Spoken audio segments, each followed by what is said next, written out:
और यहाँ पर देख रहे हो आप शाहीन बाग में जिस तरह से यहाँ पर बुलडोजर का एक बहुत बड़ा मसला चल रहा है कि यहाँ पर बुलडोजर चलेगा, अवैध कब्जे गिराए जाएंगे, अनऑथराइजमेंट ख़त्म किया जाएगा। मैं चाहूँगा कि कमरा में पूरा दिखाएं जरा किस तरह की यहाँ पर हलचल है। हालांकि सुबह यहाँ पर बुलडोजर आया लेकिन कहीं भी बुलडोजर चला नहीं। लोगों की राय है कि कहीं ना कहीं इसको हिंदू मुसलमान किया जा रहा है और इसको एक समुदाय को टारगेट किया जा रहा है। दूसरी बात आपको बता दूं कि यहाँ पर बहुत तादाद में पुलिस फोर्स भी आया, बुलडोजर भी आया। हालांकि यहाँ पर ऐसा लग रहा था, लोगों का कहना था कि जहांगीरपुरी जैसा दृश्य यहाँ पर हो सकता है, लेकिन ऐसा कुछ भी नहीं हुआ।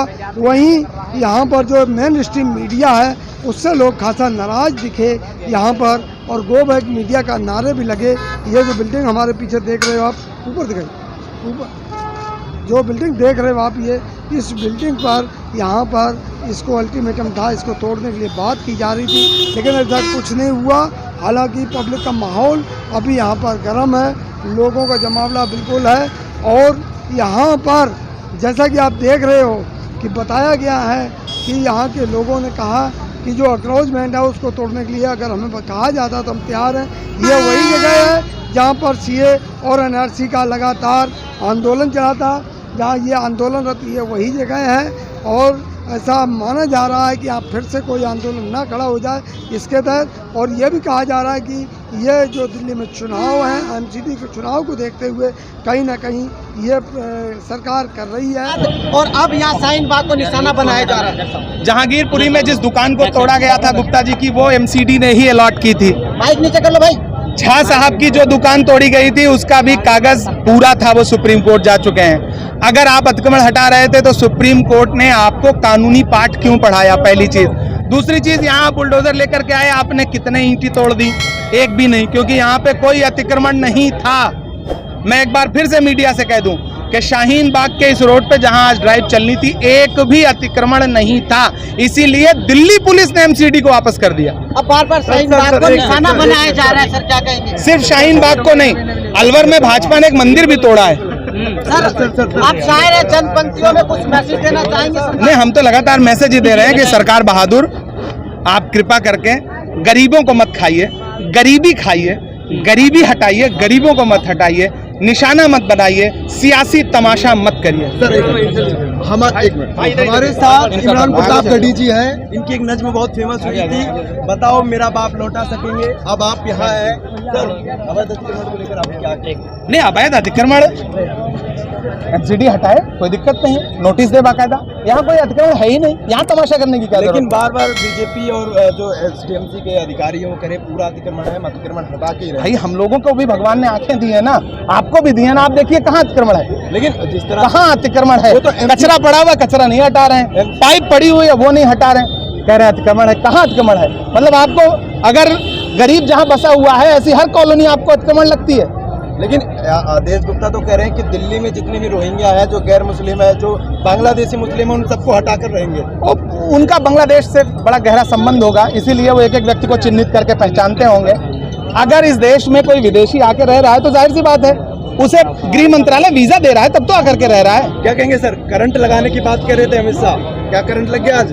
नहीं, ये मैं भारतीय जनता पार्टी के जो टर्म हैं उनका इस्तेमाल नहीं करना चाहता, उनकी राजनीति बहुत ओछी है। हम लोकतंत्र के साथ है, वो बुलडोजर तंत्र के साथ। मतलब शाहीन बाग ने आज करंट लगाने का काम किया? नहीं, बिल्कुल नहीं। शाहीन बाग किसी को करंट क्यों लगाएगा? शाहीन बाग कानून का पालन करता है। शाहीन बाग बाबा साहब भीमराव अंबेडकर के संविधान को मानता है, और उस संविधान को कोई कुचलना चाहता है तो उसके लिए बच्चा बच्चा खड़ा कहेंगे। आज चंद पंक्तियों में गरीबों मजलूमों की आप हमेशा आवाज उठाते रहे, क्या कहेंगे? हम सरकार से ये कहेंगे कि सरकार चलाइए, लोगों के छातियों पे बुलडोजर मत चलाइए, गरीबों की दुकानों पे बुलडोजर मत चलाइए, लोगों को जीने दीजिए। महंगाई ने मार रखा है, बेरोजगारी ने मार रखा है, ऐसे में अगर लोग कोई अपना खोमचा लगा करके, ठेला लगा करके कुछ कमा रहा है तो उसे कमाने दीजिए, खाने दीजिए। भी रो रही थी, कह रही थी कि हमें सर्टिफिकेट अलॉट कर दिया गया। भारतीय जनता पार्टी दरअसल महिला विरोधी सरकार है। अगर आप कहीं भी बुलडोजर चलाते हैं, किसी का भी आशियाना तोड़ते हैं, तो सबसे ज्यादा प्रताड़ित महिलाएं होती हैं, बच्चे होते हैं। आपका मकसद महिलाओं के सर से आशियाना छीनना है, उनकी 2 जून की रोटी छीनना है। वो कोई गुप्ता जी हो, कोई झा साहब हो, कोई सलीम साहब हो, उनके निशाने पे सब बराबर। एसडीएमसी तो कह रही है कि हम धर्म देखकर कार्रवाई नहीं कर रहे, हम तो पूरा एकदम अवैध अतिक्रमण के खिलाफ कार्रवाई कर रहे हैं। अच्छी बात है, करिए ना, सबसे पहले भारतीय जनता पार्टी के प्रदेश अध्यक्ष आदेश गुप्ता ने अपने घर के बाहर जो भी अतिक्रमण कर रखा है उसे तोड़िए, तब हम एसडीएमसी को निष्पक्ष मानेंगे, वरना हम मानेंगे कि पूरी तरह शुरू होती है तो पहले गाजियाबाद की उस्मान गली से और उसके बाद जहांगीरपुरी और उसके बाद शाहीन बाग, सभी जगह मुस्लिम क्षेत्रों से क्यों शुरू होती है? नहीं देखिए, आप भाजपा यही चाहती है कि आप उसे हिंदू मुस्लिम कर दें जी, लेकिन इसी बीच में झा साहब की भी दुकान टूटी, गुप्ता जी की भी दुकान टूटी, अलवर में भारतीय जनता पार्टी ने मंदिर तोड़ दिया चौड़ीकरण के नाम पे, तो उनका मकसद सिर्फ और सिर्फ गरीब के आशियाने पे बुलडोजर चलाना है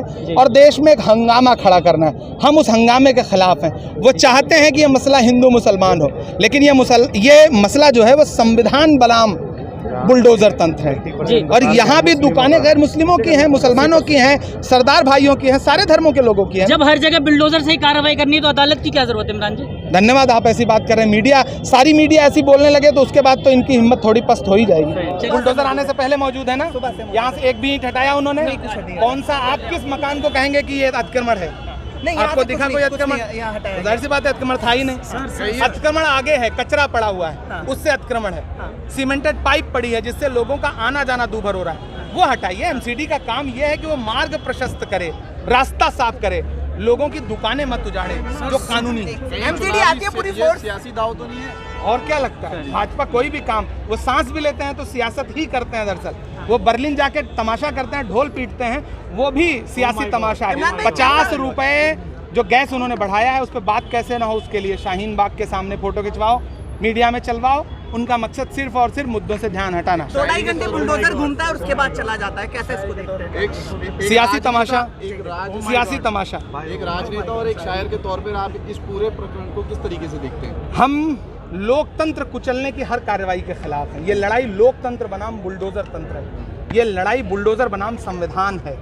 संविधान का पालन भाजपा की सरकारों को करना पड़ेगा। सर, हम सब उसके खिलाफ खड़े। फैक्ट वाली बात कर लेते हैं। 2 दिन पहले ही जो है दिल्ली हाई कोर्ट और सुप्रीम कोर्ट ने अपने जजमेंट में कहा है, दिल्ली को लेकर जो मास्टर प्लान बनाया जा रहा है उसमें ये चीज़ बड़ी शानदार तरीके से कही गई है कि दिल्ली में इंक्रोचमेंट बहुत जगह पे है। अगर आप द्वारका में जाते हैं तो इरीगेशन एंड फ्लड डिपार्टमेंट की ज़मीन जो कि दिल्ली सरकार के अंदर आती है, उस ड्रेन्स तक पे इंक्रोचमेंट है। इन सड़कों पे भी इंक्रोचमेंट था, आज नजर नहीं आया। आप दिल्ली में कहीं भी घूमिए, हर जगह इंक्रोचमेंट नजर आता है। तो सरकार की तो जिम्मेदारी है ना कि इंक्रोचमेंट हटाए। बिल्कुल, सरकार की जिम्मेदारी है कि वो आदेश गुप्ता के बाहर के भर का इंक्रोचमेंट हटाए। उसको भी आप उस पर सवाल क्यों नहीं करते हैं? आप करिए उस पर सवाल ना। आपको मुझे लगता है यहाँ से सीधे आदेश गुप्ता जी के घर जाना चाहिए और ये देखना चाहिए कि उन्होंने कितना अतिक्रमण कर रखा है, और उसके खिलाफ आपको एमसीडी से गुजारिश करना चाहिए, एमसीडी के अधिकारियों से सवाल पूछना चाहिए कि वो आदेश गुप्ता के घर के बाहर का अतिक्रमण क्यों नहीं हटा रहे हैं। सर 2020 में सुप्रीम कोर्ट ने रेलवे लाइंस के पास जितनी भी जगह थी उनको हटाने की बात कही। सरिता विहार पास में ही है जहाँ पे भी इंस्पेक्शन हुआ था। अगर उसी मुद्दे पर हटाएंगे आदरणीय, उसी मुद्दे पर सुप्रीम कोर्ट ने स्टे भी दिया है। सर उसी मुद्दे पर सुप्रीम कोर्ट ने ये भी कहा था कि मैं आपको वो स्टे ऑर्डर, मैं आपको वो बिल्कुल, मैं कौन सा राजनीतिक बयानबाजी कर रहा हूँ? मैं कौन सा बयानबाजी कर रहा हूँ मेरे भाई? कौन सी बयानबाजी कर रहा हूँ? कौन सी बयानबाजी कर रहा हूँ? मैं राजनीतिक बयानबाजी कर रहा हूँ क्या? सर लेकिन मुद्दे को तो राजनीतिक बनाया जाता है ना। आप क्यों आए हैं यहाँ पर? राजनीतिक सवाल क्यों पूछ रहे हैं हम? अच्छा ठीक है, चलिए। ये आपकी जिम्मेदारी है ना कि आप राजनीतिक सवाल मत पूछिए। इमरान भाई, सुप्रीम कोर्ट अगर गरीबों के साथ खड़ा होना राजनीति है तो मैं ऐसी राजनीति करूंगा। Supreme court